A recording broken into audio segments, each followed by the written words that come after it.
അച്ഛൻ വളരെ അപമര്യാദയായി പെരുമാറി. അങ്ങനെ അച്ഛൻ അപമര്യാദയായി പെരുമാറിയപ്പോ ആ പ്രശ്നം സോൾവ് ചെയ്യാനെന്ന രീതിയിൽ ആ വിഷയം ഇല്ലാതാക്കുന്നതിന് വേണ്ടി മകൻ പോവുകയാണ്. ആരാണ് മകൻ? ഈ നഗരസഭയിലെ 24-ാം വാർഡിന്റെ കൗൺസിലറായ കോൺഗ്രസിന്റെ കൗൺസിലർ പോവുകയാണ്. പോയിട്ടോ അതിനുശേഷം ആ യുവതിയുടെ വീട് എവിടെയാണ്, താമസം എവിടെയാണ് എന്നുൾപ്പെടെ മനസ്സിലാക്കി ജോലി വാഗ്ദാനം ഉൾപ്പെടെ കൊടുത്തുകൊണ്ട് നിരവധി തവണ പീഡിപ്പിച്ചു എന്ന് ഒരു യുവതി തന്നെ ഇന്ന് കേരളത്തിന് മുമ്പാകെ വന്ന് പറഞ്ഞിരിക്കുന്ന കാഴ്ച നാം കാണുകയാണ്.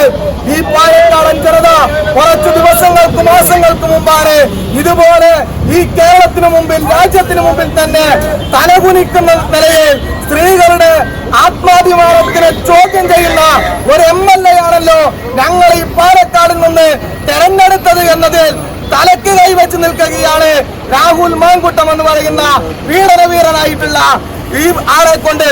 ആ രാഹുൽ മാങ്കൂട്ടം 1 പീഡിപ്പിച്ച്, 2 പീഡിപ്പിച്ച്, 3 പീഡിപ്പിച്ചു. ഇപ്പൊ 3 പരാതികളും കോടതിയിൽ നിൽക്കുകയാണ്. പാലക്കാട് നഗരത്തിലേക്ക് പത്തനംതിട്ടയിൽ നിന്ന് പീഡനത്തിന് ശേഷം എത്തിയപ്പോ ആദ്യം വലതു കൈ കൊടുത്ത് ഇടതു തോളിലേക്ക് രാഹുൽ മാങ്കൂട്ടത്തിന് കയറ്റി വെച്ച ആളിന്റെ പേരാണ് ഈ കൗൺസിലറായിട്ടുള്ള പ്രശോഭ്.